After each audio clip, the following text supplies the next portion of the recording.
What can be said about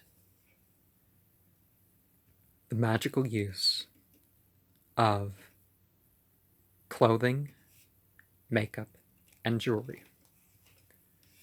We can see this generally more in terms of identity than we can with connecting. External art forms that we don't make part of ourselves by putting it on us is something that, being put to sympathetic magic terms, as in the spiritual art and science of correspondences, like for example, we have the white, silver, gray of sunset on Sunday to sunset on Tuesday, and sunset on Monday, which of course is the second of the sacred week, and then red and pink, purple and orange, blue, green and brown, black and clear, I guess, yellow and gold as the first of the week. We have certain symbols and certain names and other practices like that we may want to have. Some people might write the symbols on their foreheads. Now, I haven't been much for costume on this channel.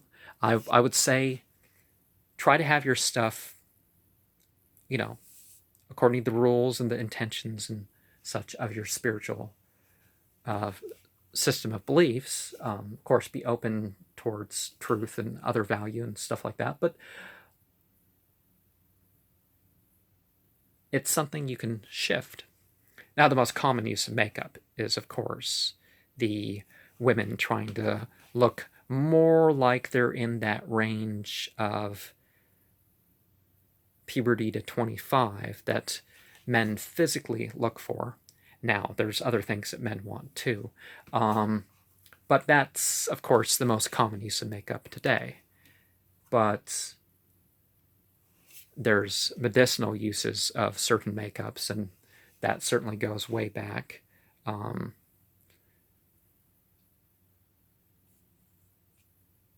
Some people can project the same things that they would put in themselves, the particular patterns and colors.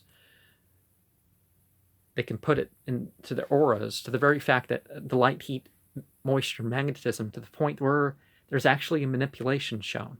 Now, most of this is actually perceived, like you put the charm upon someone.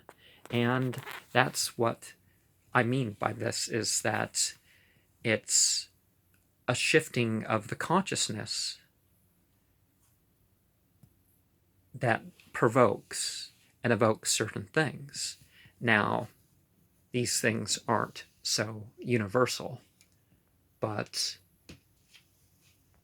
sometimes people use this for necromancy too. They'll take something with from a dead person and they'll take that on. But you don't have to be possessed or that sort of thing. If you're a devotee of something, if you're a Karcist, attempted Karcist or attempted exorcist, because not everything can be exorcised. I'm going to exorcise God, and Jesus is like, what if Jesus isn't there? How can he exorcise Jesus? But I've heard things like this. And so, there's not always things that you can exercise. Some things are like egregores. How are you going to exercise a thought form? Now you can change someone's consciousness. And that's what would be being done. And without going into any real specifics of this old shamanic practice of berserker and that sort of thing, I will bid you adieu.